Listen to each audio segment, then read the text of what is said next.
With the market being dominated by crossovers, it's refreshing to find a performance sedan to test. Now this is the third generation Audi RS3. This time around, nicer interior, more power, and a clear emphasis on handling. One of the keys to any RS model is the engine. While the patented inline turbo 5 in its distinct sound is the same as the unit used before, it has been tweaked. It now twists out 401 horsepower and 369 pound-feet of torque, anywhere between 2250 and 5600 RPM, so it now pulls harder through that all-important mid-range. The engine drives a 7-speed dual-clutch transmission with normal, sport and manual modes, and Audi's Quattro all-wheel drive system. In this case, the power split is based on the drive mode selected. In efficiency, it's a front driver until more traction is needed. The more dynamic modes balance the power delivery evenly front to back. The combo is very fast, with the run to 100k coming in at 3.8 seconds, and it has a top speed of 290 km an hour when the RS dynamic package and ceramic brakes are aboard. One of the handling highlights is a first in the form of the new torque splitter rear axle setup. The previous differential and multiplate clutch has gone in favour of two electronically controlled clutch packs, one for each of the rear half shafts.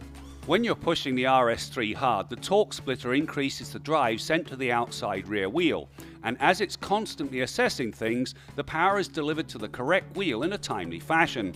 This significantly reduces understeer. The system is also so proficient, it's also used as the first level of stability control. Now the twist to the torque splitter is something called the RS torque rear. Now this mode can send almost 1300 pound-feet of torque to one rear wheel when you factor in the gearing. The end result? This thing is a mean drift machine. The other drive modes cover the bases. Efficiency is for those times when the gas warning light comes on, and while comfort is well suited to the city, auto is the better choice. It picks the most appropriate mode based on driver input. Dynamic mode is for the fun times. The plus is the variable exhaust system produces its most mellifluous tones here. The bark and burble at full chat is wonderful, and just for good measure, there's also a launch control mode. This sees the RS3 rocket off the line. The test cars were all equipped with the optional RS Sport Suspension Plus. It adds adaptive dampers that continually change the damping according to driver input and the drive mode selected. It is comfortable in comfort and overtly sporty in sport. For the most part, it was in dynamic during the test, as it banishes body roll, sharpens the steering response and puts the torque splitter to the very best use.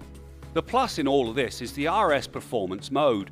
It works to quell both understeer and oversteer, which brings a beautifully neutral drive. It also lets the driver brake later heading into a corner, and it was much faster when the gas was nailed at the apex. To say this RS3 is nimble is a massive understatement. To begin with, it's as though the car and driver become one.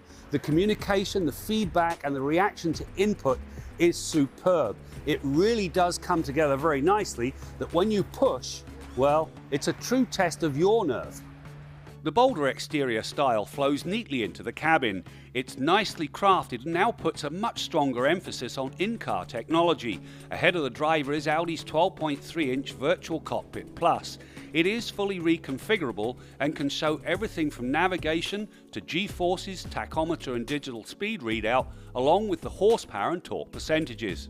To the right sits a 10.1-inch touchscreen. It looks after all the usual infotainment functions like Apple CarPlay, Android Auto and navigation, plus it gives the driver one-touch access to all of the driving modes, including that hairy drift mode. The racing-themed layout is supported by two boldly bolstered RS front bucket seats and a 3-spoke flat-bottom steering wheel that includes a stripe at the 12 o'clock position. This is an old racer's trick that gives the driver a visual reference to the steering wheel position. You know, there was very little wrong with the outgoing RS3. This third generation, it comes with better power, a much nicer cabin, and of course, a clear emphasis on handling. Let's just say it will put a smile on the driver's face every time they get behind the wheel. I'm Graham Fletcher for Driving.ca, and don't forget to follow us on Twitter and Instagram.